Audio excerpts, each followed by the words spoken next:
En 2002, un joven policía salió de su turno nocturno y nunca regresó a casa. Su patrulla apareció vacía, con el motor apagado y las puertas abiertas.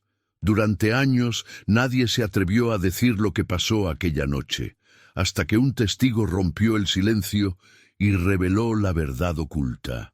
En septiembre de 2002, las calles de Puebla guardaban secretos que nadie imaginaba. ¿Qué puede pasar cuando un policía honesto se convierte en una amenaza para quienes juraron proteger y servir?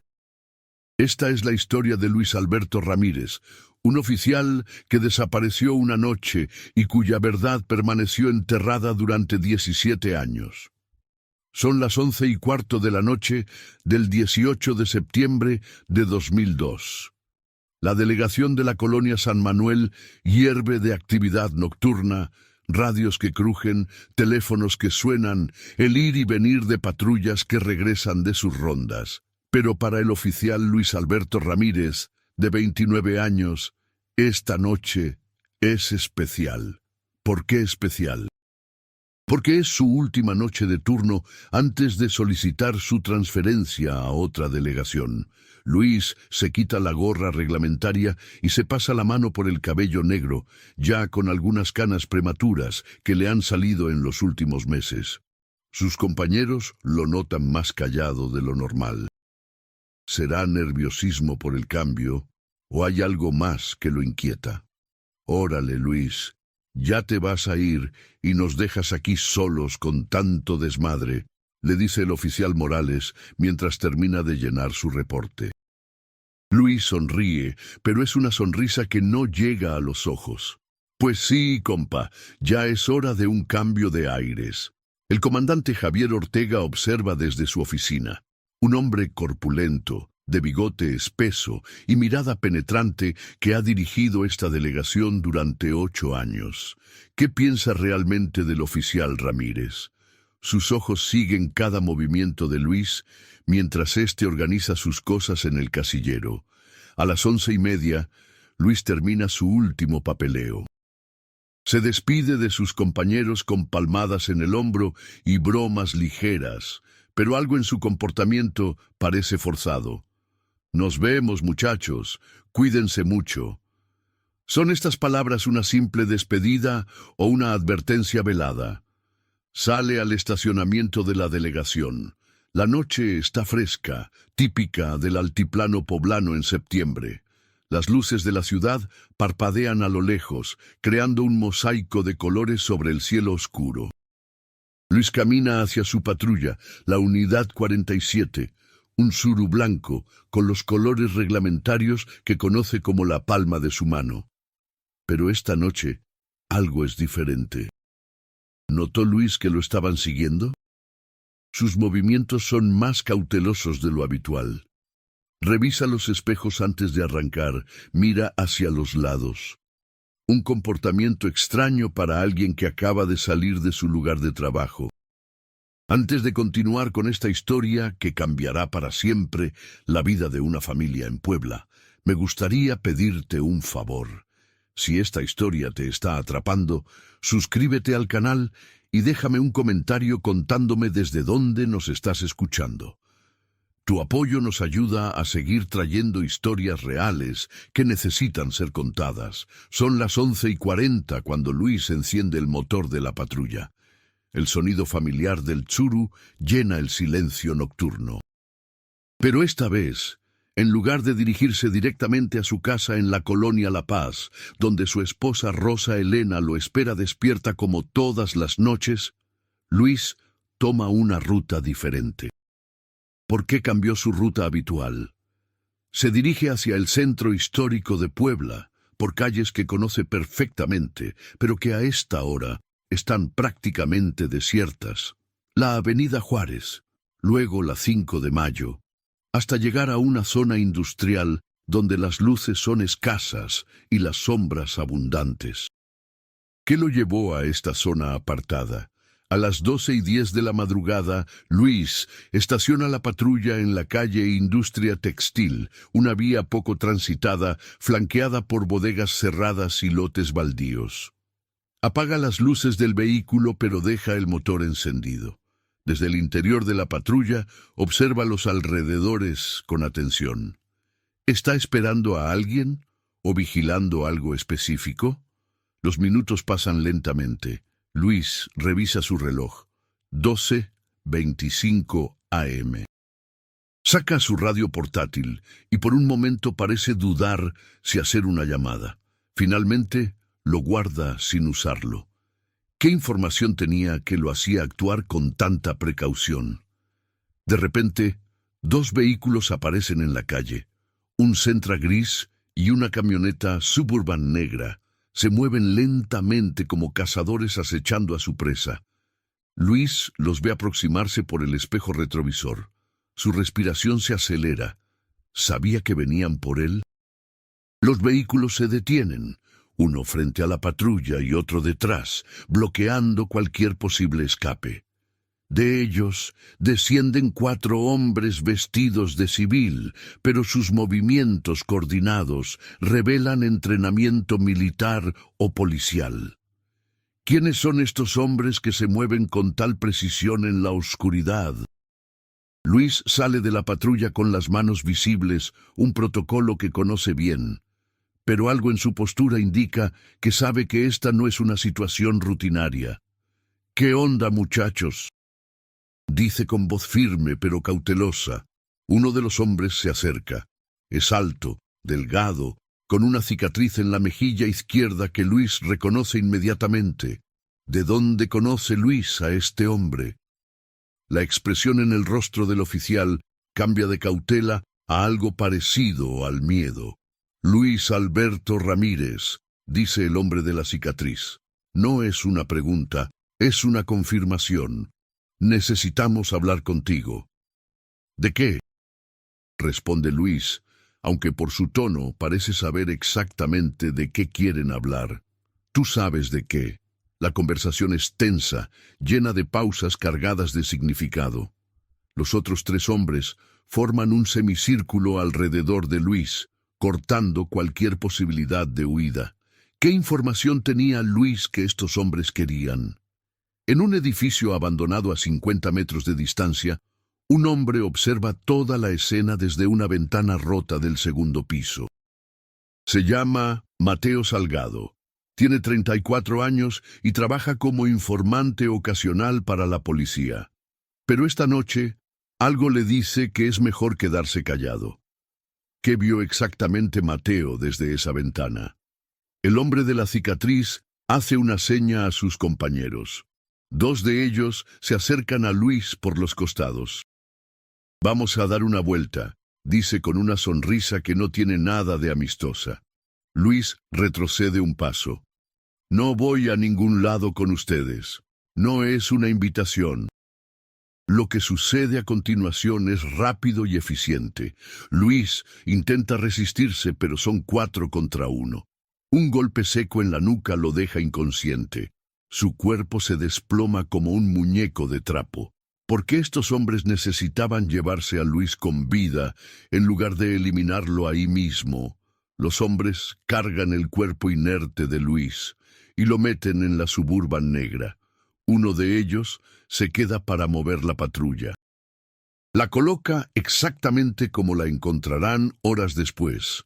Motor apagado, puertas abiertas, llaves puestas, una escena que sugiere abandono voluntario o secuestro express. ¿Fue esta puesta en escena planeada desde el principio? A las 12:45 AM, los vehículos desaparecen en la noche poblana, llevándose con ellos no solo a Luis Alberto Ramírez, sino también secretos que algunas personas preferían mantener enterrados para siempre. Mateo Salgado permanece inmóvil en su escondite durante otros 20 minutos, asegurándose de que los hombres no regresen. Su corazón late tan fuerte que puede escucharlo en el silencio de la madrugada. ¿Qué debe hacer? ¿Llamar a la policía? Pero si los hombres que se llevaron a Luis eran policías, ¿a quién puede llamar? Finalmente decide bajar del edificio abandonado y dirigirse silenciosamente a su casa. No vio nada, no escuchó nada, no sabe nada. Esa será su versión durante los próximos 17 años. ¿Qué tanto miedo puede callarnos la boca? Al amanecer del 19 de septiembre, un vecino de la zona industrial encuentra la patrulla 47 abandonada en la calle Industria Textil. Las puertas están abiertas, las llaves puestas, pero del oficial Luis Alberto Ramírez nunca hubo rastro. A las 6:30 de la mañana del 19 de septiembre, el teléfono de la delegación San Manuel suena con insistencia. Del otro lado de la línea, un vecino nervioso reporta el hallazgo de una patrulla abandonada. Tiene las puertas abiertas y no hay nadie adentro, dice con voz temblorosa. El comandante Javier Ortega recibe la llamada en su oficina. Su rostro se endurece cuando escucha los detalles. ¿Por qué un hombre que ha visto de todo en sus 8 años como comandante se ve tan perturbado por el reporte de una patrulla abandonada? «Manden una unidad a revisar», ordena con voz firme, pero hay algo en sus ojos que sugiere que ya sabe lo que van a encontrar. A las 7 de la mañana, los primeros policías llegan a la calle Industria Textil. La patrulla 47 está exactamente como la describió el vecino. Puertas abiertas, llaves puestas, motor frío. El interior está impecable, sin señales de lucha. ¿Cómo puede desaparecer un policía experimentado sin dejar ni una huella? El oficial Morales, compañero de turno de Luis la noche anterior, examina el vehículo con expresión sombría. «Esto no está bien», murmura mientras revisa el asiento del conductor. Luis jamás dejaría la patrulla así. Pero hay algo más que lo inquieta. El odómetro marca exactamente 127 kilómetros más de los que tenía cuando Luis salió de la delegación. ¿A dónde fue Luis después de terminar su turno? La ruta desde la delegación hasta este punto no suma más de 15 kilómetros. A las 8 de la mañana, Rosa Elena Gutiérrez despierta en su casa de la colonia La Paz con una sensación extraña en el pecho. Luis no está en la cama.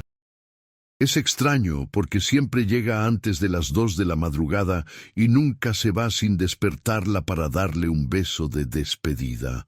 ¿Dónde está su esposo? Revisa toda la casa. El uniforme de Luis no está colgado en su lugar habitual. Su pistola reglamentaria no está en la caja fuerte. Sus zapatos no están junto a la puerta. Es como si nunca hubiera llegado a casa. Un escalofrío recorre su espalda. ¿Qué le pasó a Luis? Rosa marca el número de la delegación con manos temblorosas. «Buenos días. Habla Rosa Elena, esposa del oficial Ramírez. ¿Está ahí mi esposo?» Del otro lado hay una pausa larga, demasiado larga. Finalmente el oficial Morales responde: «Rosa, necesitas venir a la delegación, ahora». El trayecto en taxi desde su casa hasta la delegación se le hace eterno. Rosa aprieta su bolsa con fuerza, tratando de controlar los pensamientos que se agolpan en su mente. ¿Por qué no le dijeron qué pasó por teléfono? ¿Por qué esa urgencia? Al llegar a la delegación, el comandante Ortega la recibe en su oficina. Es un hombre imponente, pero hoy evita mirarla directamente a los ojos. «Señora Gutiérrez, lamento informarle que su esposo no regresó a casa anoche y encontramos su patrulla abandonada». ¿Abandonada? ¿Qué quiere decir con abandonada? Su vehículo oficial apareció esta mañana en una calle del centro, sin él adentro. Rosa siente que el mundo se tambalea. ¿Lo secuestraron? ¿Está herido? ¿Dónde está Luis? El comandante Ortega se aclara la garganta. «Señora, en estos casos hay varias posibilidades. Puede ser un secuestro, sí, pero también puede ser que haya decidido irse por su propia voluntad. Fuga voluntaria. Rosa no puede creer lo que está escuchando. Mi esposo jamás me dejaría sin decir nada». «Estamos casados hace 4 años, comandante. Yo lo conozco. Señora, entiéndame, no hay señales de violencia, no hay sangre, no hay testigos. A veces los hombres... Mi esposo no es a veces los hombres. grita Rosa, levantándose de su silla. Es Luis Alberto Ramírez, un policía honesto que ama su trabajo y a su familia. Pero hay algo en la expresión del comandante que no cuadra. ¿Por qué parece más preocupado por convencerla de que Luis se fue voluntariamente que por encontrarlo? Clara Ramírez, hermana menor de Luis, llega a la delegación una hora después de recibir la llamada desesperada de Rosa. Es una mujer de 26 años, maestra de primaria, con la misma mirada inteligente de su hermano y una determinación férrea que heredó de su padre. «¿Qué están haciendo para encontrar a mi hermano?», pregunta sin preámbulos al comandante Ortega. «Señorita, hemos iniciado los protocolos correspondientes, pero debe entender que sin evidencia de un crimen». «¿Cómo que sin evidencia? Un policía desapareció con todo y su arma de cargo». El comandante se muestra cada vez más incómodo. «Mire, vamos a investigar, pero estas cosas a veces se resuelven solas. Los hombres tienen sus motivos para...» «¿De qué motivos habla?», interrumpe Clara. «¿Qué sabe usted que nosotros no sabemos?». La pregunta queda flotando en el aire como una acusación. El comandante evita responder directamente. ¿Qué información tiene Ortega que no está compartiendo con la familia? Durante los siguientes días, la investigación oficial avanza con una lentitud sospechosa. Los reportes son superficiales, las pesquisas limitadas. Cuando Rosa pregunta por los avances, siempre recibe la misma respuesta. «Estamos trabajando en ello, señora. Tenga paciencia». Pero Rosa no tiene paciencia para una investigación que parece diseñada para no encontrar nada. Junto con Clara, comienza su propia búsqueda. Hablan con los compañeros de trabajo de Luis, con vecinos de la zona donde apareció la patrulla, con cualquier persona que pueda tener información. ¿Notaron algo extraño en Luis las últimas semanas?, pregunta Rosa al oficial Morales durante una conversación informal. Morales mira hacia los lados antes de responder, como asegurándose de que nadie los escucha. Pues sí, estaba más callado, y hace como un mes dijo algo raro.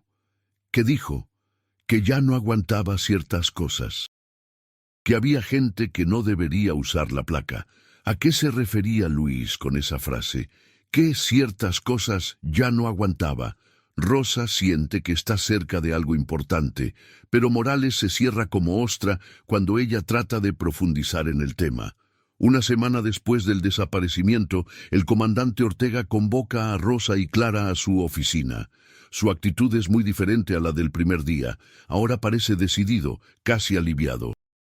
«Señoras, después de una investigación exhaustiva, hemos determinado que el caso del oficial Ramírez debe clasificarse como posible fuga voluntaria o secuestro sin evidencia suficiente para continuar la investigación activa».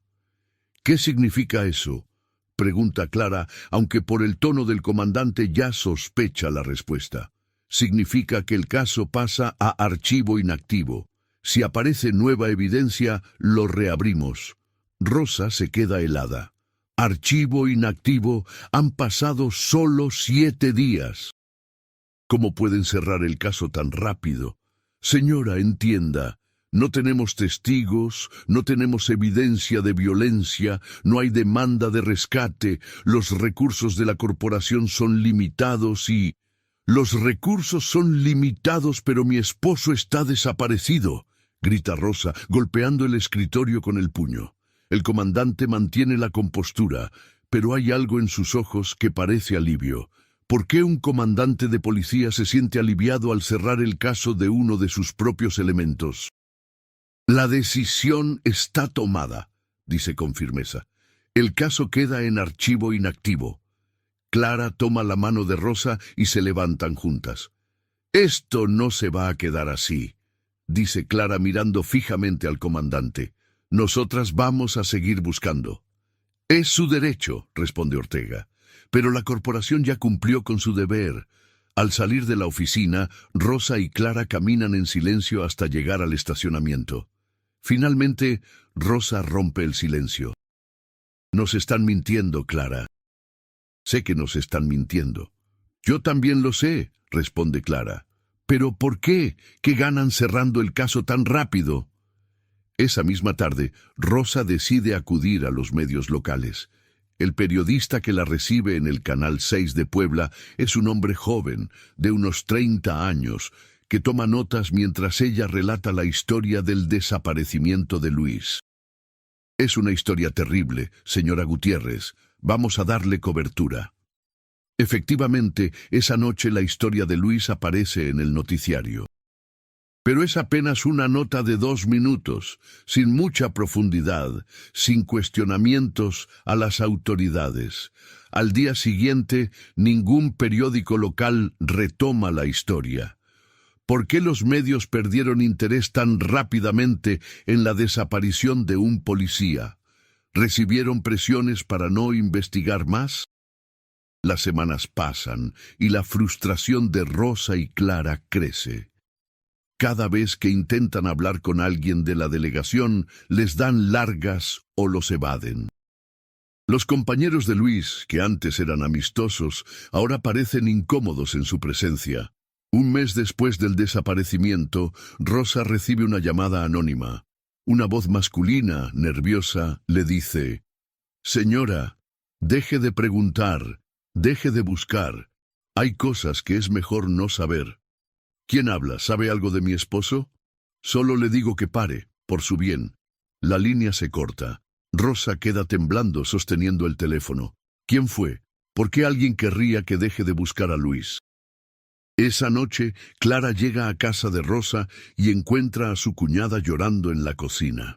«Me llamó alguien. Me dijo que deje de buscar a Luis». Clara abraza a Rosa.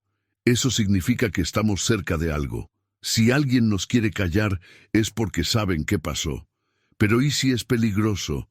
¿Y si lo que le pasó a Luis nos puede pasar a nosotras? Rosa, mi hermano no se fue por su voluntad. Tú lo sabes y yo lo sé. Y vamos a demostrar que la policía está mintiendo». Pero mientras las dos mujeres planean su siguiente movimiento, no saben que a 50 metros de distancia, en la oscuridad de la misma calle donde encontraron la patrulla de Luis, alguien más ha estado pensando en esa noche durante días. Alguien que vio más de lo que debería haber visto. Alguien que durante 17 años guardaría un secreto que podría cambiar todo. Pero alguien esa noche vio más de lo que contó. 2 semanas después del desaparecimiento, Rosa y Clara deciden regresar a la calle Industria Textil. No para buscar pistas que la policía ya revisó, sino para hablar con la gente que vive en la zona. ¿Por qué la investigación oficial no entrevistó a fondo a los vecinos del área? La primera puerta a la que tocan es la de don Aurelio Vázquez, un hombre de 67 años que vive en una casa modesta frente al lote baldío donde apareció la patrulla. Cuando Rosa se presenta como la esposa del policía desaparecido, los ojos del anciano se iluminan con reconocimiento. «Ah, sí, claro, esa noche escuché ruido», dice don Aurelio invitándolas a pasar. «Pensé que eran borrachos o chavos haciendo travesuras, pero ahora que lo pienso...» «¿Qué tipo de ruido?», pregunta Clara sacando una libreta. «Pues gritos, como de alguien que se estaba peleando, y luego motores de carros, varios carros». Rosa siente que el corazón se le acelera. ¿Varios carros? ¿A qué hora fue eso? Como a las 12:30, 1 de la mañana, me desperté porque mi perra empezó a ladrar como loca. Cuando me asomé por la ventana, vi luces de carros, pero no alcancé a ver bien qué estaba pasando. ¿Por qué don Aurelio nunca dio esta información a la policía? Cuando Rosa se lo pregunta, el hombre se encoge de hombros. Pues nadie me preguntó nada. Los policías que vinieron solo vieron la patrulla y se fueron.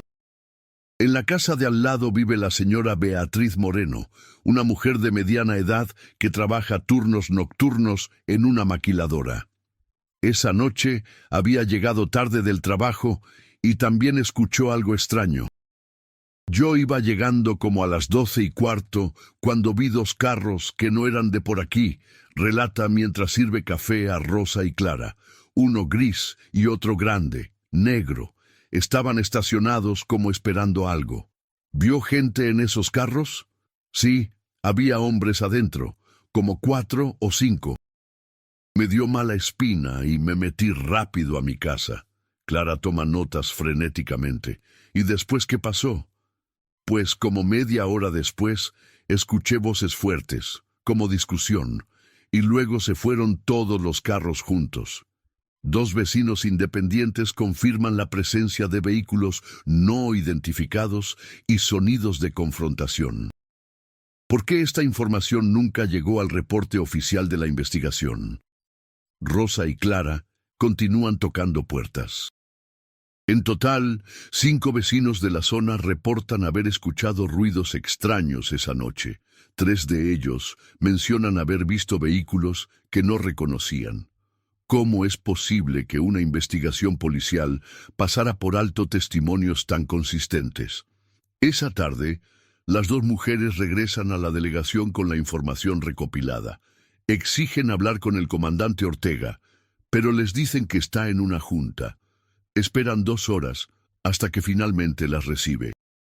Comandante, hablamos con los vecinos de la zona y varios escucharon gritos y vieron carros sospechosos la noche que desapareció Luis, dice Clara sin preámbulos. Ortega las mira con expresión impasible. ¿Y eso qué prueba? Esa zona siempre tiene actividad nocturna sospechosa.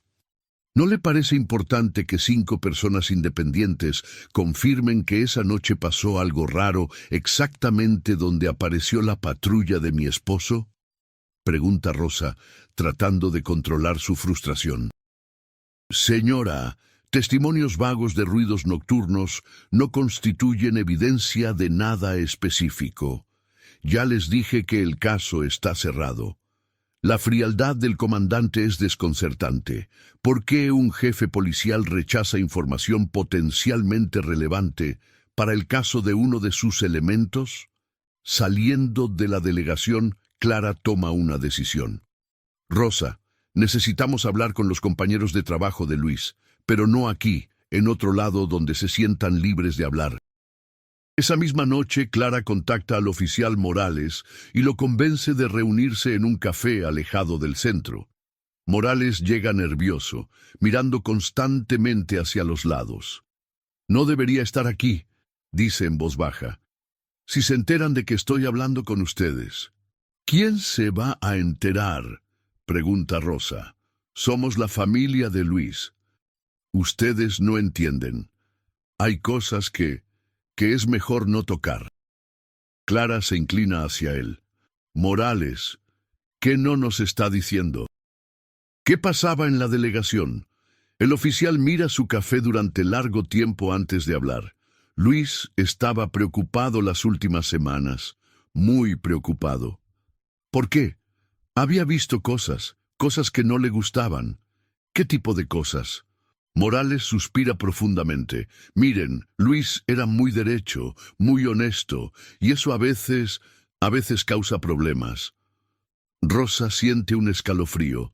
¿De qué habla? Luis me dijo una vez que ya no aguantaba trabajar con gente corrupta, que estaba pensando en irse no solo de la delegación, sino de toda la corporación. ¿Corrupción dentro de la delegación San Manuel?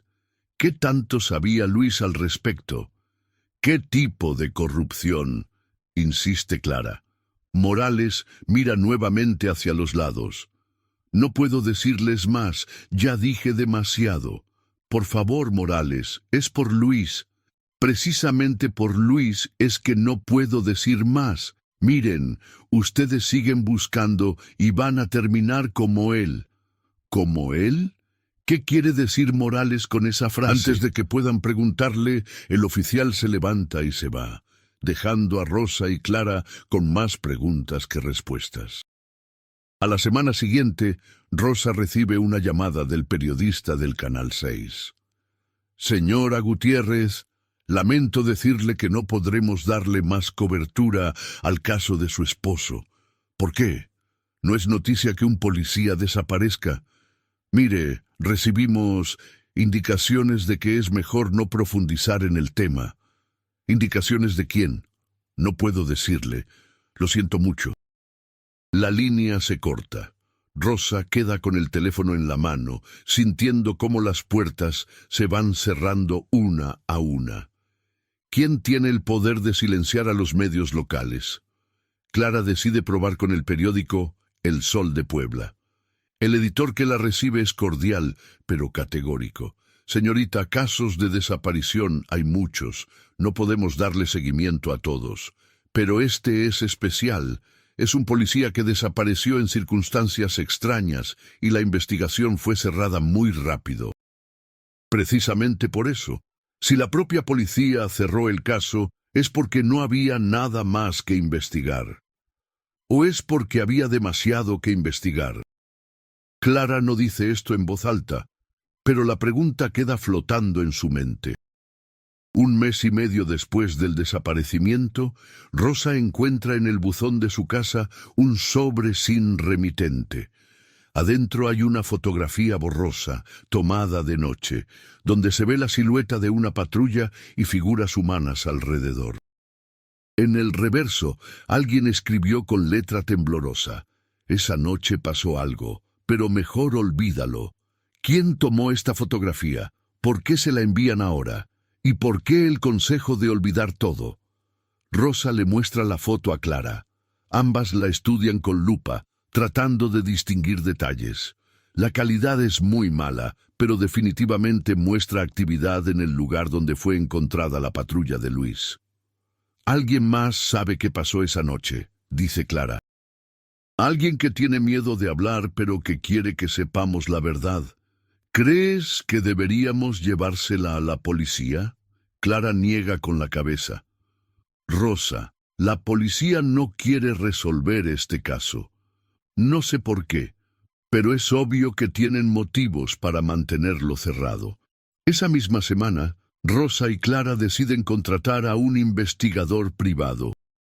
Con los pocos ahorros que tienen, pueden pagarlos solo por una semana, pero esperan que sea suficiente para obtener información que la policía no quiso buscar. El investigador, un ex policía llamado Roberto Sandoval, las recibe en su pequeña oficina del centro histórico. Es un hombre de unos 50 años, con aspecto cansado, pero ojos inteligentes. «Señoras, voy a ser honesto con ustedes», dice después de escuchar la historia. «Este caso huele raro desde el principio. Una investigación cerrada tan rápido, medios de comunicación que se retiran, testigos que no fueron entrevistados. Esto tiene todas las características de un encubrimiento». «¿Encubrimiento de qué?», pregunta Rosa. «Eso es lo que vamos a averiguar». Durante la siguiente semana, Sandoval trabaja intensamente. Entrevista a los vecinos que Rosa y Clara ya habían contactado, pero también busca otros testigos. Su experiencia como ex policía le permite hacer preguntas que las mujeres no sabían hacer. En su reporte final, Sandoval presenta conclusiones inquietantes.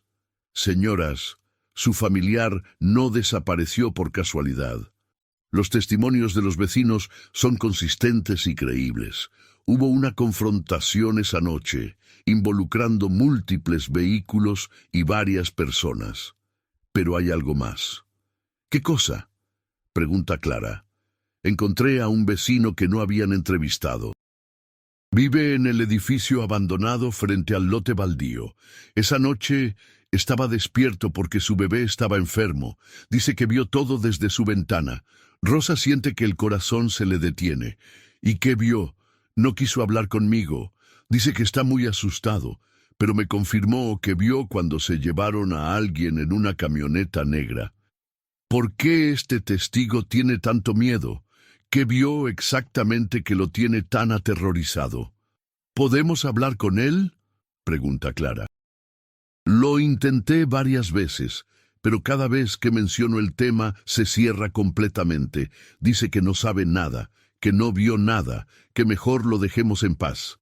Pero usted cree que sí sabe algo. Estoy seguro de que sabe algo.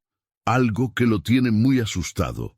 El reporte del investigador privado confirma las sospechas de Rosa y Clara.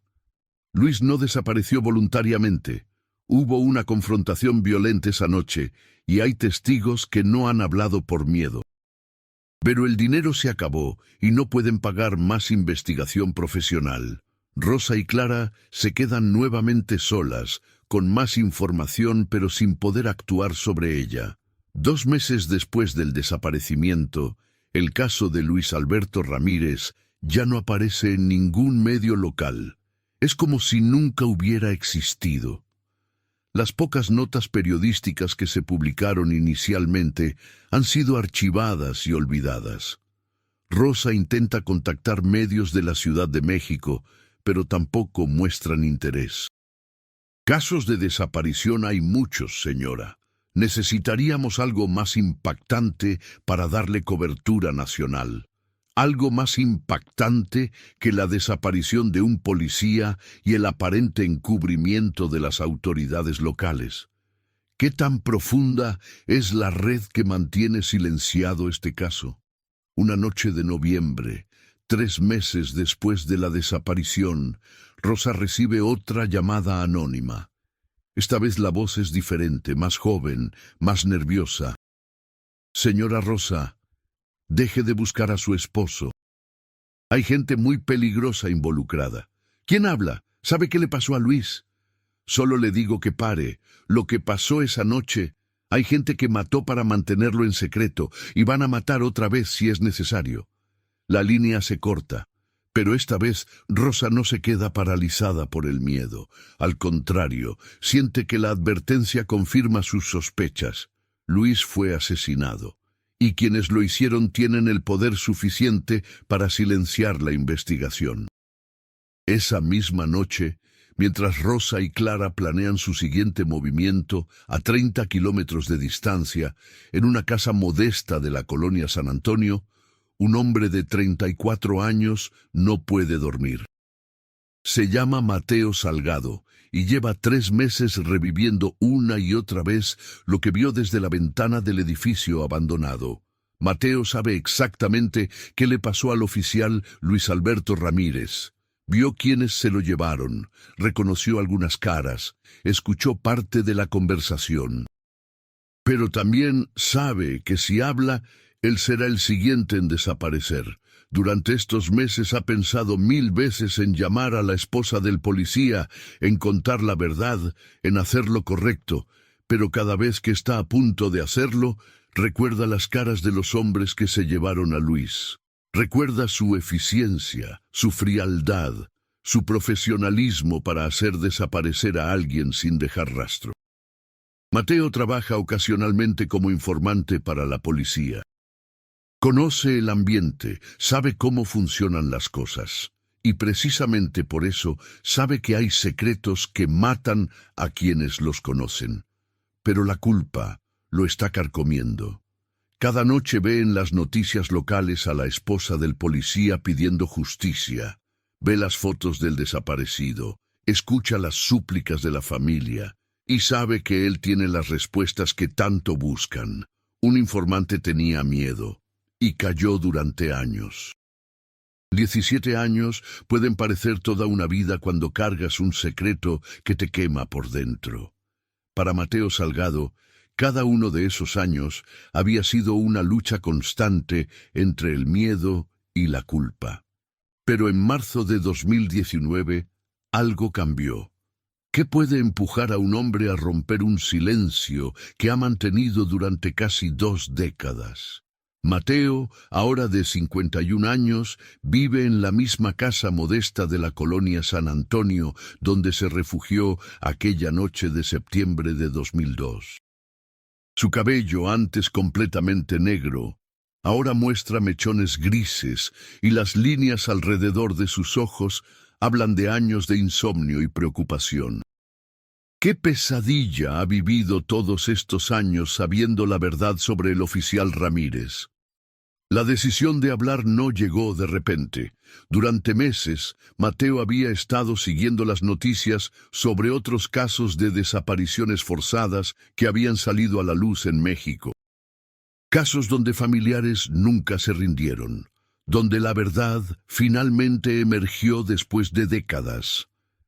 ¿Acaso estos casos le dieron el valor que necesitaba para enfrentar sus demonios? Un día de marzo, Mateo vio en el periódico local una pequeña nota sobre Rosa Elena, quien seguía organizando marchas anuales recordando la desaparición de su esposo. En la foto, Rosa aparecía sosteniendo una imagen de Luis, con la misma determinación en los ojos que había tenido 17 años atrás. ¿Cómo puede una mujer mantener esa fuerza después de tanto tiempo sin respuestas? Esa noche, Mateo no pudo dormir, como tantas otras noches en los últimos 17 años, pero esta vez fue diferente. Se levantó, se sentó en su cocina y tomó una decisión que cambiaría todo. Tomó el teléfono y marcó el número de información para conseguir el contacto de Rosa Elena Gutiérrez. «Señora Rosa», dijo con voz temblorosa cuando finalmente logró comunicarse con ella. «Yo sé qué le pasó a su esposo». Del otro lado de la línea hubo un silencio largo, seguido por una respiración entrecortada. «¿Quién habla? ¿Cómo dice?» «Me llamo Mateo Salgado. Estuve ahí la noche que desapareció el oficial Ramírez. Vi todo. Rosa Elena, quien para entonces tenía 42 años y había dedicado casi la mitad de su vida adulta a buscar respuestas, sintió que el mundo se detenía. Después de tantos años de búsqueda, ¿finalmente alguien tenía las respuestas que tanto había anhelado? ¿Puede venir a mi casa?», preguntó Rosa con voz quebrada. «Sí, pero tiene que venir sola, y tiene que prometerme que mi nombre no va a salir en ningún lado hasta que yo esté listo». 2 días después, Rosa Elena llegó a la casa de Mateo en la colonia San Antonio. Era una casa sencilla, de 2 plantas, con una pequeña tienda en la planta baja que Mateo había abierto años atrás para ganarse la vida. Cuando Rosa tocó la puerta, Mateo la reconoció inmediatamente por las fotos que había visto en los periódicos todos estos años. «Pase, señora. Discúlpeme el desorden». Rosa entró con el corazón latiendo tan fuerte que podía escucharlo. Después de 17 años de preguntas sin respuesta, finalmente iba a saber qué le pasó a Luis. Se sentaron en la pequeña sala, donde Mateo había preparado café. Sus manos temblaban mientras servía las tazas. «Señora Rosa, antes de contarle todo, necesita saber por qué no hablé antes. Está bien, solo... Por favor, dígame qué pasó con mi esposo». Mateo respiró profundo y comenzó su relato. «La noche del 18 de septiembre de 2002, yo estaba en el edificio abandonado de la calle Industria Textil. Trabajaba de vez en cuando como informante para la policía y esa noche estaba esperando a contactar a alguien». Rosa asintió, colgada de cada palabra. Como a las 12:15 llegó una patrulla. Se estacionó donde después la encontraron. Del carro salió un policía joven, de uniforme. «Era Luis», susurró Rosa. Sí, era su esposo. Se veía nervioso, como si estuviera esperando a alguien pero no estuviera seguro de qué iba a pasar. Mateo hizo una pausa, como reuniendo valor para continuar. «¿Qué tan difícil es revivir una escena que has tratado de borrar de tu memoria durante 17 años?» A los pocos minutos llegaron 2 carros, un Sentra gris y una Suburban negra. De esos carros bajaron 4 hombres. ¿Los conocía? A 2 de ellos sí, eran policías. Los había visto antes en la delegación San Manuel cuando iba a entregar información. Rosa sintió un escalofrío recorriendo su espalda. ¿Policías de la misma delegación donde trabajaba Luis? Sí. Uno era alto, delgado, con una cicatriz en la cara. El otro era más bajito, robusto. Los otros 2 no los conocía, pero se movían como si también fueran policías o militares. Compañeros de trabajo de Luis estuvieron involucrados en su desaparición. ¿Por qué policías de la misma corporación querrían hacerle daño a uno de los suyos? ¿Qué pasó después? Los 4 hombres rodearon al oficial Ramírez. Desde donde yo estaba, no podía escuchar todo, pero sí alcancé a oír algunas cosas. ¿Qué cosas? Mateo cerró los ojos, como si tratara de recordar exactamente. El hombre de la cicatriz le gritó algo sobre que ya había hablado demasiado. Y su esposo le contestó que no iba a quedarse callado. Rosa se llevó las manos a la boca. Luis efectivamente había descubierto algo que no debía saber, algo que lo puso en peligro. El oficial Ramírez trató de defenderse, pero eran 4 contra 1. Lo golpearon en la cabeza y se desmayó. Después lo cargaron y lo metieron en la Suburban. ¿Y usted no hizo nada? Mateo bajó la mirada, la culpa evidente en su rostro. Señora, yo era solo un informante. Esos hombres eran policías armados. Si hubiera intentado ayudar, me habrían matado ahí mismo. Rosa entendía la lógica, pero la frustración la consumía. Su esposo había estado tan cerca de recibir ayuda, pero el miedo había paralizado al único testigo. ¿Reconoció a los policías? ¿Sabe sus nombres? Al de la cicatriz lo conocía como el Flaco Herrera. Trabajaba en investigaciones. Al otro le decían el Gordo Salinas. Creo que era del turno nocturno. Por primera vez en 17 años, Rosa tenía nombres concretos, caras específicas, pero también tenía una horrible certeza. Luis había sido asesinado por sus propios compañeros. ¿Por qué cree que lo hicieron? Mateo se levantó y caminó hacia la ventana. Señora, yo trabajaba con información de la calle. Sabía cosas, y una de las cosas que sabía era que había policías en esa delegación que estaban involucrados en extorsión. ¿Extorsión? Sí. Cobraban a comerciantes por protección, a narcotraficantes por no molestarlos, a secuestradores por no investigar. Era un negocio redondo. ¿Luis había descubierto esta red de corrupción? ¿Era eso lo que ya no aguantaba como le había dicho al oficial Morales? ¿Y cree que Luis sabía de esto? Estoy seguro. Por eso lo mataron. Porque iba a denunciarlos. Rosa sintió una mezcla de orgullo y tristeza. Orgullo porque Luis había sido el policía honesto que ella siempre creyó que era. Tristeza porque esa honestidad le había costado la vida. ¿Sabe qué hicieron con él después? Mateo negó con la cabeza. Los vi llevárselo en la Suburban, pero no sé a dónde. Nunca más supe nada. ¿Por qué decidió hablar ahora? ¿Por qué después de tantos años? Mateo regresó a su asiento. Porque he vivido 17 años con esta culpa. Porque he visto cómo usted nunca se rindió, cómo siguió buscando respuestas. Y porque algunos de esos policías ya murieron o se jubilaron. Ya no tengo tanto miedo. Algunos ya habían muerto. ¿Quiénes seguían vivos y activos? El Flaco Herrera murió en un accidente de carro hace 3 años. El Gordo Salinas se jubiló el año pasado. Los otros 2 nunca supe sus nombres. Rosa procesaba la información. Después de tantos años, finalmente tenía respuestas, pero también se daba cuenta de que la justicia formal sería casi imposible. ¿Cómo se prueba un crimen de hace 17 años cuando los principales sospechosos están muertos o jubilados? Señor Mateo, ¿estaría dispuesto a dar testimonio oficial? Sí, pero necesito garantías. Necesito saber que no van a tratar de silenciarme como silenciaron a su esposo. ¿Quién cree que protegía a estos policías corruptos? Mateo la miró directamente a los ojos. El comandante Ortega. Rosa sintió como si le hubieran dado un golpe en el estómago. El mismo hombre que cerró la investigación tan rápidamente que se negó a seguir las pistas, que parecía más interesado en enterrar el caso que en resolverlo. ¿Está seguro? Señora, Ortega era el jefe.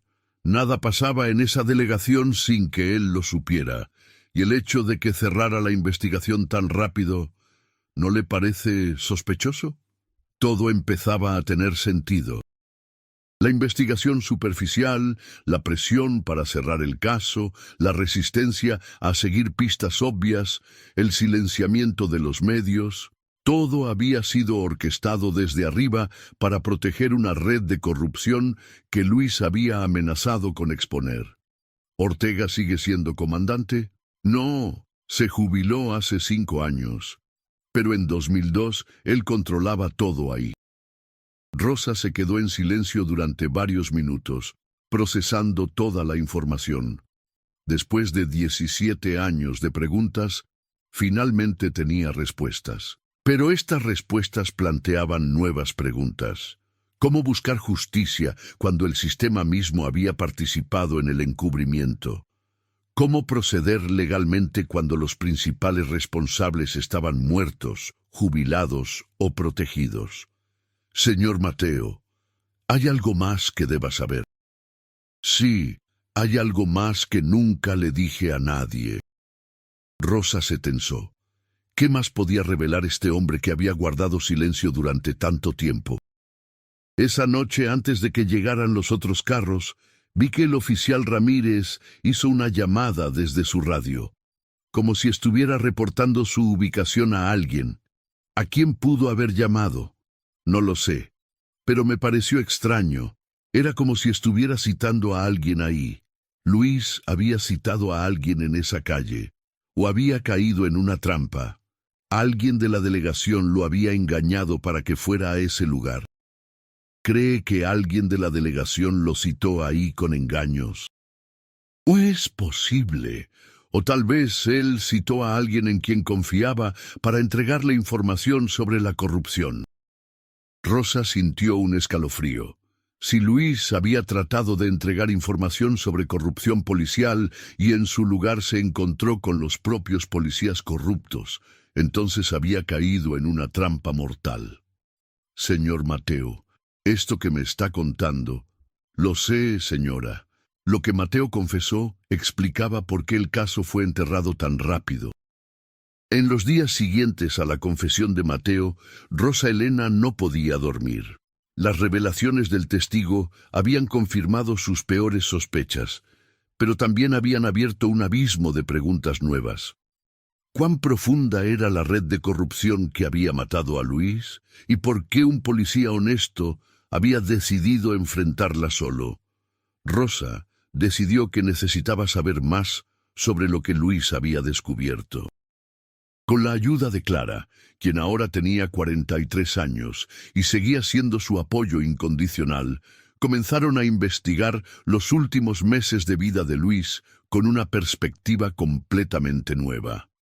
Si Luis descubrió extorsión dentro de la delegación, dijo Clara una tarde mientras revisaban viejos recortes de periódico, debe haber dejado alguna pista, alguna evidencia. Regresaron a la casa donde Luis y Rosa habían vivido juntos. Rosa había guardado todas las pertenencias de su esposo exactamente como las dejó esa última noche. Su uniforme colgado en el closet, sus zapatos junto a la cama, sus libros de derecho penal en el escritorio. ¿Qué secretos podrían estar escondidos entre esas pertenencias? Revisaron cada cajón, cada libro, cada papel. Finalmente, Clara encontró algo extraño en una carpeta de documentos personales, una libreta pequeña escondida entre certificados y papeles oficiales. En esa libreta, Luis había escrito nombres, fechas y cantidades de dinero. «Mira esto, Rosa», dijo Clara, mostrándole la primera página. «Aquí dice Mercado Central, 5,000 mensuales, Herrera y Salinas». ¿Era esta la evidencia de la extorsión que Luis había descubierto? Rosa leyó más entradas. Tortillería San Juan, 2,000. Coordinación Herrera. Bar El Rincón, 3000. Protección nocturna. La libreta contenía más de 20 establecimientos con cantidades específicas y nombres de los policías involucrados. Los nombres que más aparecían eran exactamente los que Mateo había mencionado: Herrera y Salinas. Luis llevaba un registro detallado, murmuró Rosa. Sabía exactamente quién estaba cobrando qué y a quién, pero había algo más. En las últimas páginas, Luis había escrito notas sobre reuniones. Ortega, oficina privada, 15 de agosto, entrega mensual, Ortega recibe sobres, Herrera coordinador. El comandante Ortega no solo sabía de la extorsión, sino que recibía parte del dinero directamente. Clara señaló una entrada particularmente reveladora. Ortega amenaza con transferencias si no coopero. 10 de septiembre. Esa fecha era apenas 8 días antes de la desaparición de Luis. Rosa, tu esposo, no solo descubrió la corrupción, lo estaban presionando para que participara en ella.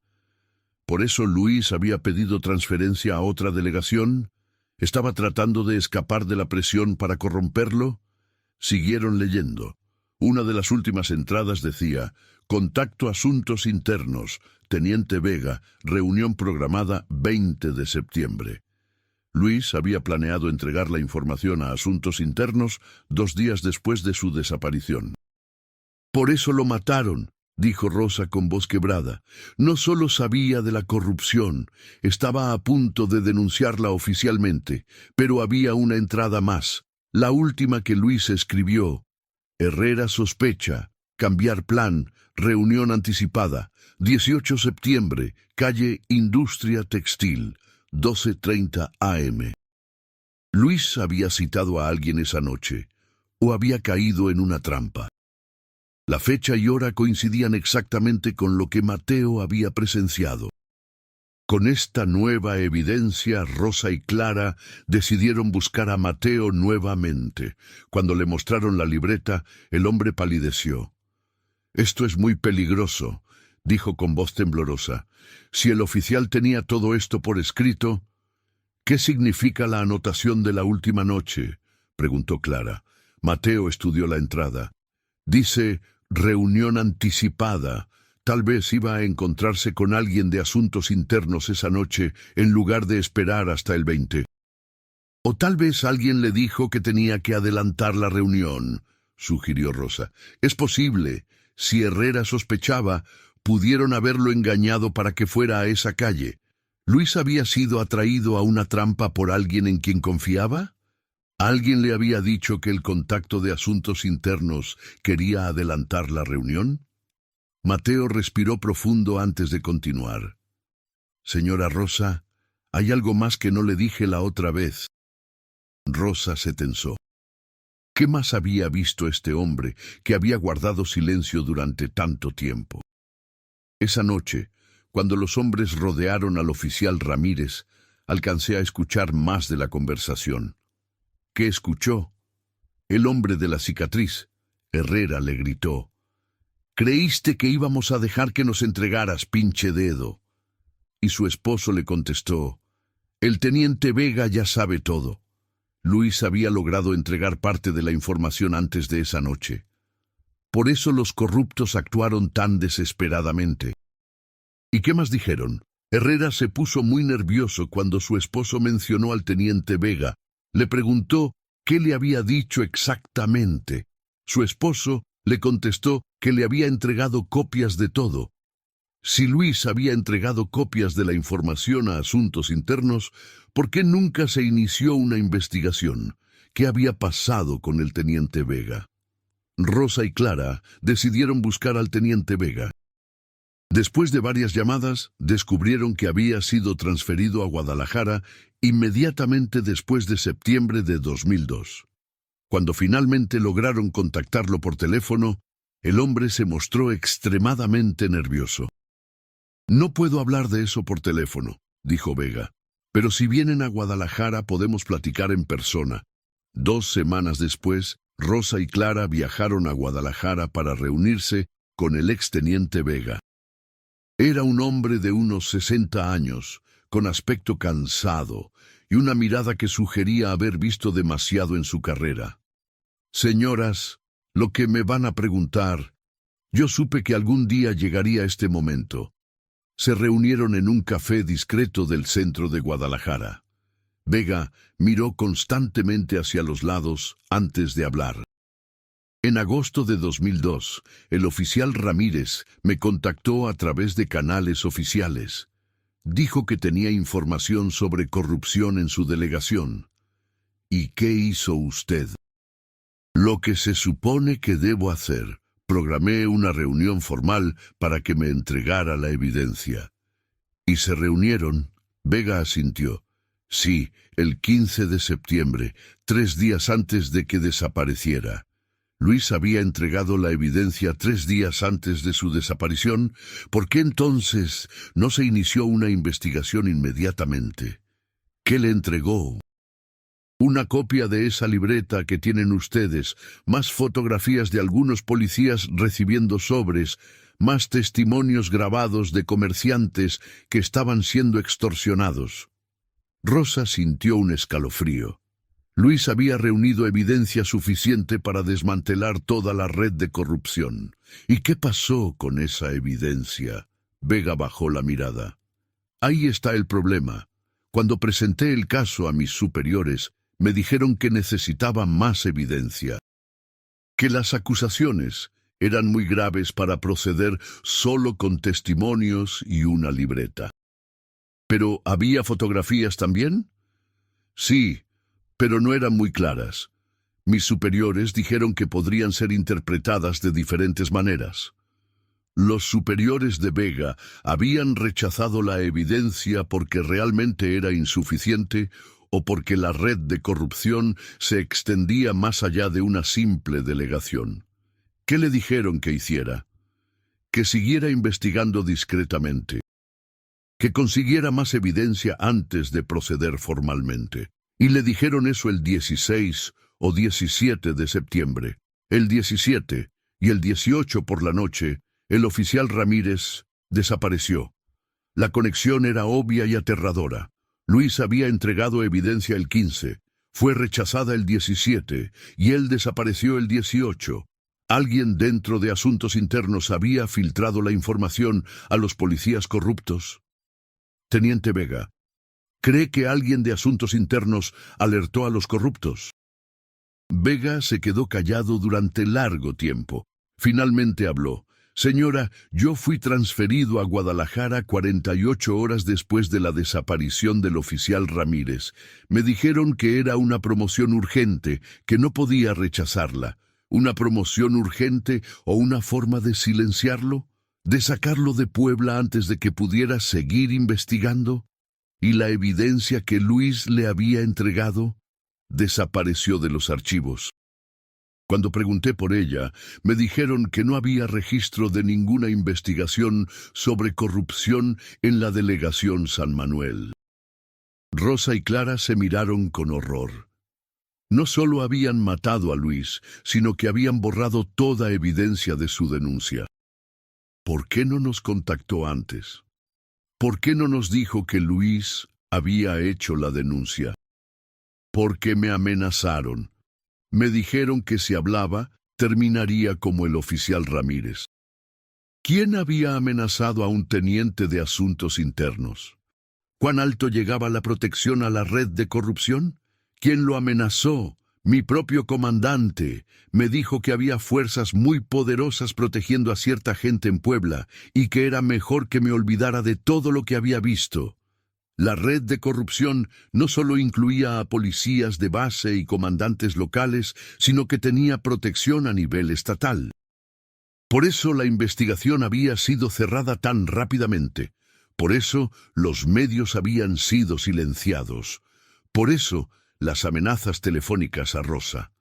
Teniente, según su experiencia, ¿qué cree que pasó realmente esa noche? Vega suspiró profundamente. Creo que citaron al oficial Ramírez con engaños. Probablemente le dijeron que yo quería adelantar nuestra reunión, o que había surgido algo urgente. Cuando llegó, en lugar de encontrarse conmigo, se encontró con los mismos policías que había denunciado. ¿Y qué cree que querían hacer con él? Al principio, probablemente solo darle una lección, asustarlo para que se callara. Pero cuando él les dijo que ya había entregado copias de todo a asuntos internos, se dieron cuenta de que no podían dejarlo vivo, completó Clara. Exacto, ya no era solo un policía sospechoso, era un peligro real para toda la red.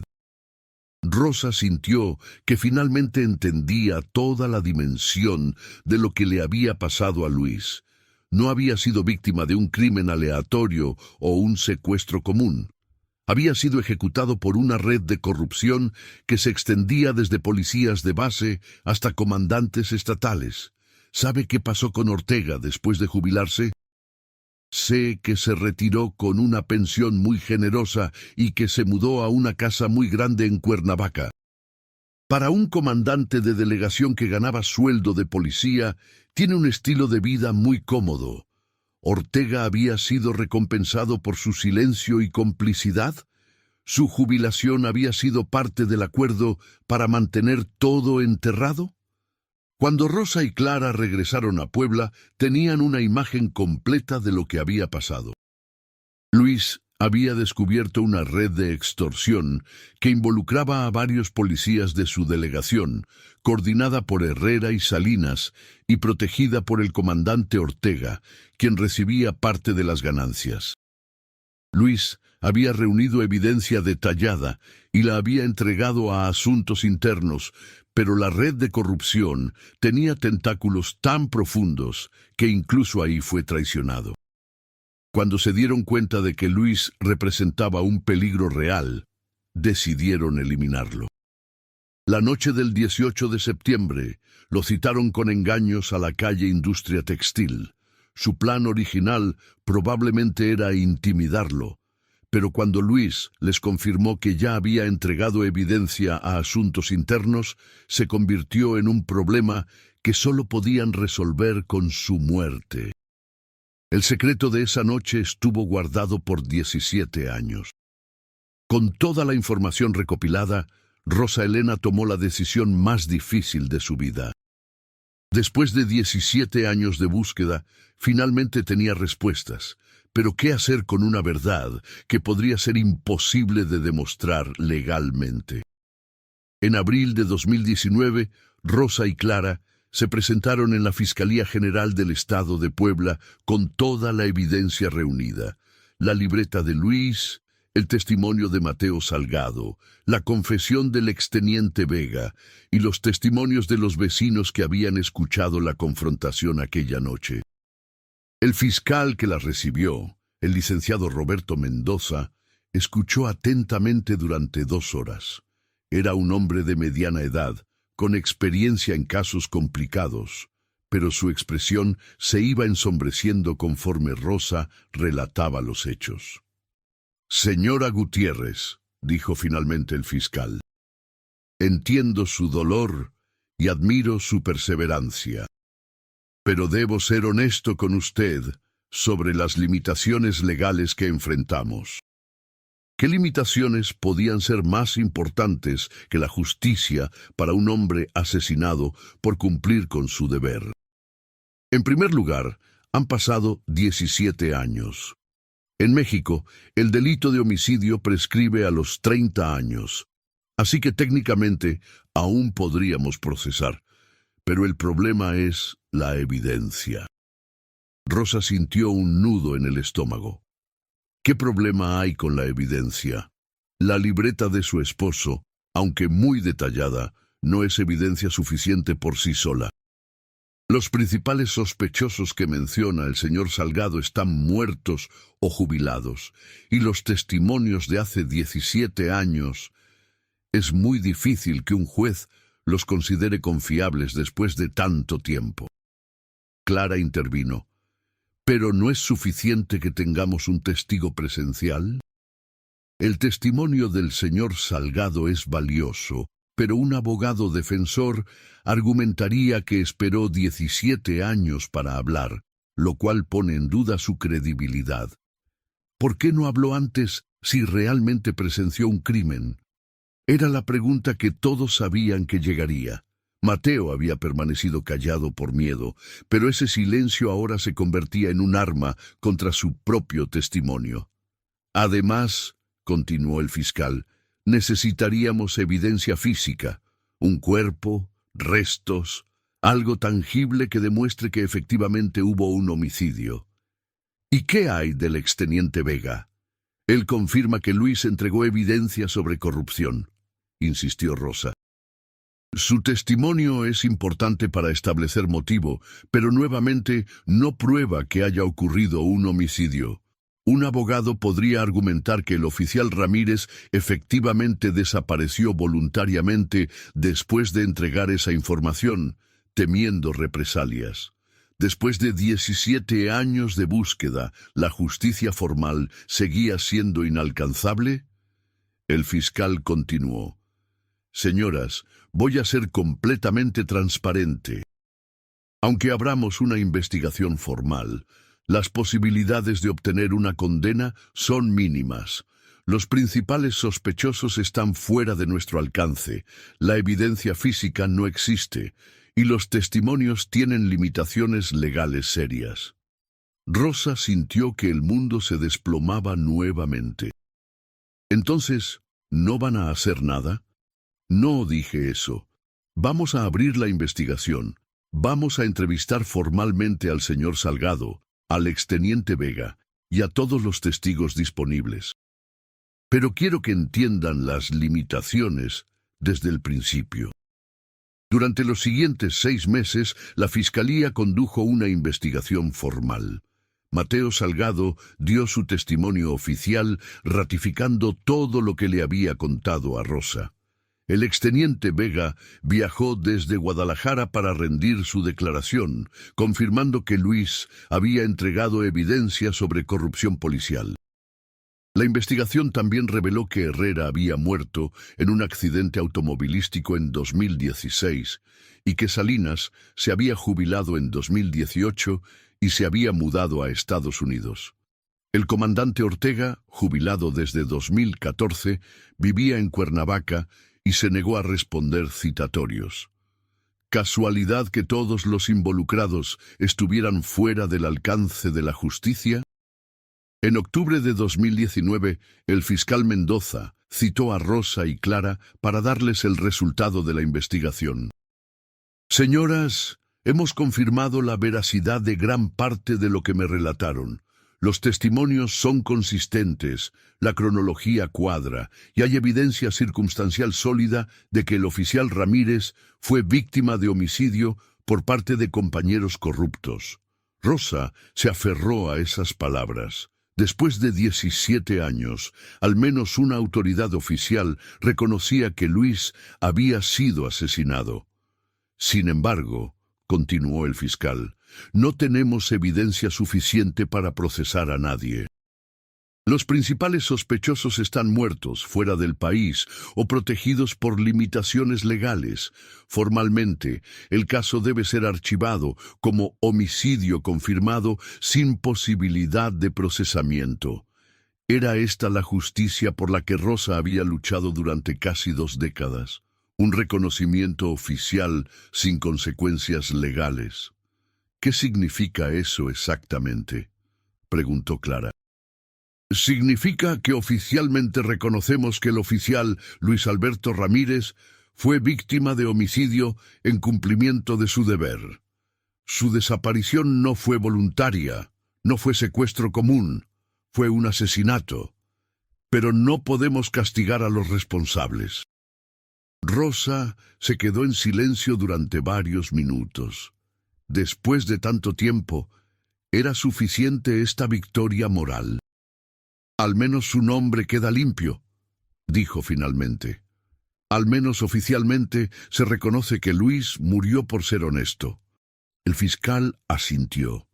Señora, sé que no es la justicia completa que buscaba, pero lo que han logrado es extraordinario. Han demostrado la verdad contra todas las probabilidades.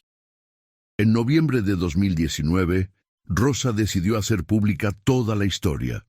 Con la ayuda de un periodista de investigación de la Ciudad de México, publicaron un reportaje completo sobre el caso del oficial Luis Alberto Ramírez.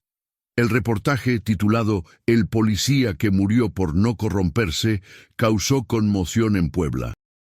Por primera vez en 17 años, la historia completa salió a la luz pública. Los nombres de Herrera, Salinas y Ortega aparecieron señalados como los responsables del asesinato. La reacción fue inmediata. Algunos colegas de Luis, que habían guardado silencio durante años, comenzaron a hablar públicamente. El oficial Morales, ya jubilado, confirmó en entrevista televisiva que Luis efectivamente había descubierto corrupción en la delegación. Luis era el más honesto de todos nosotros, dijo Morales en cámara. Sabía que había compañeros que estaban chueco y no lo soportaba. Varias veces nos dijo que ya no aguantaba trabajar así. ¿Por qué otros policías honestos no habían hablado antes? ¿Cuántos más sabían la verdad, pero habían permanecido callados por miedo? Otros comerciantes del área que habían sido extorsionados también comenzaron a hablar. Don Aurelio Vázquez, el vecino que había escuchado los gritos aquella noche, dio entrevistas confirmando su testimonio. Siempre supe que algo malo había pasado esa noche, dijo.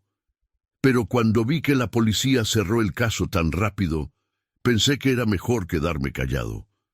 La historia también llegó a nivel nacional. Organizaciones de derechos humanos tomaron el caso como ejemplo de impunidad y corrupción policial. El nombre de Luis Alberto Ramírez comenzó a aparecer en listas de policías caídos en cumplimiento del deber. En diciembre de 2019, la Delegación San Manuel organizó una ceremonia póstuma para honrar la memoria de Luis. Rosa fue invitada como invitada de honor y por primera vez en 17 años pisó nuevamente esa delegación donde todo había comenzado. El nuevo comandante, que había llegado años después de los hechos, pronunció un discurso emotivo. El oficial Luis Alberto Ramírez representa lo mejor de la vocación policial. Murió defendiendo los valores que todos juramos proteger. ¿Era suficiente este reconocimiento tardío para compensar 17 años de silencio oficial? Rosa tomó el micrófono para hablar. Luis siempre decía que ser policía era servir a la gente honrada, no servirse de ella. Él murió por esos su historia principios. sirve para que otros policías encuentren valor para denunciar la corrupción, entonces su muerte no habrá sido en vano. Clara, que había acompañado a Rosa en cada paso de esta búsqueda, también habló. Mi hermano sabía que denunciar la corrupción era peligroso, pero también sabía que quedarse callado era traicionar todo en lo que creía. En la ceremonia también estuvo presente Mateo Salgado. Después de 17 años de vivir con culpa, finalmente había encontrado paz al contar la verdad. Durante muchos años me arrepentí de no haber ayudado al oficial Ramírez esa noche, dijo en una entrevista. Pero ahora sé que la mejor manera de ayudarlo era contando lo que vi. ¿Cuántos otros testigos silenciosos hay en casos similares? ¿Cuántas verdades permanecen enterradas por el miedo? En enero de 2020, Rosa recibió una llamada inesperada. Era de un periodista de Guadalajara que había seguido la historia. Señora Rosa, hemos estado investigando otros casos similares en diferentes estados. Creemos que el caso de su esposo no fue único. Había redes de corrupción similares operando en varias ciudades. El asesinato de Luis había sido parte de un patrón más amplio de silenciar a policías honestos. ¿Qué quiere decir? Hemos identificado al menos 5 casos de policías que desaparecieron o murieron en circunstancias sospechosas entre 2001 y 2005, después de reportar corrupción interna. Su caso podría ayudarnos a entender toda la dimensión del problema. Rosa se dio cuenta de que la lucha por justicia para Luis había abierto la puerta a algo más grande.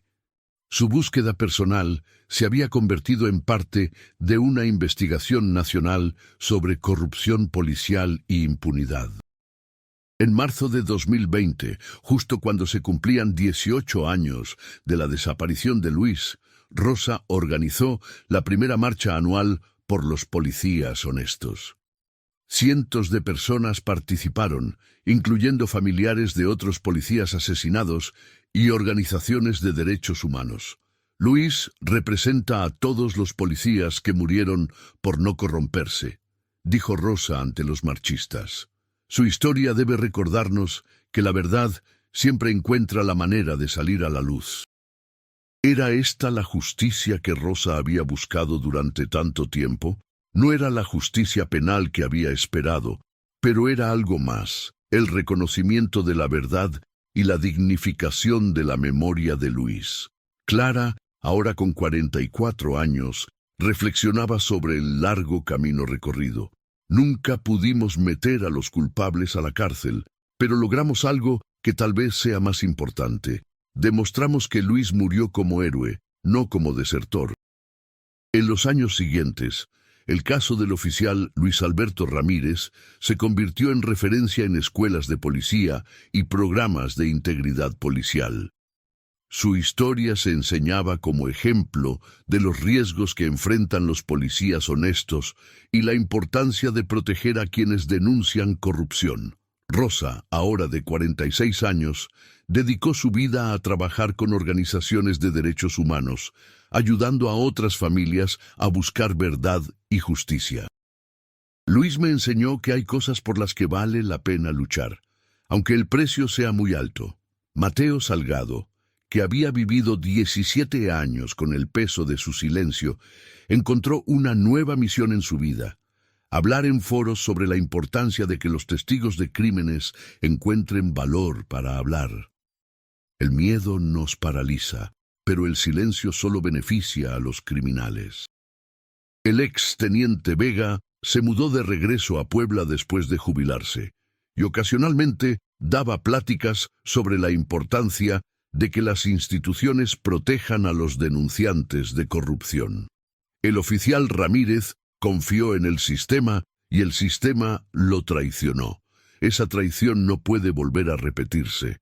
¿Qué lecciones dejó la búsqueda de justicia para Luis Alberto Ramírez? Que la verdad puede tardar décadas en emerger, pero siempre encuentra la manera. Que el miedo puede silenciar a los testigos, pero la culpa eventualmente los obliga a hablar.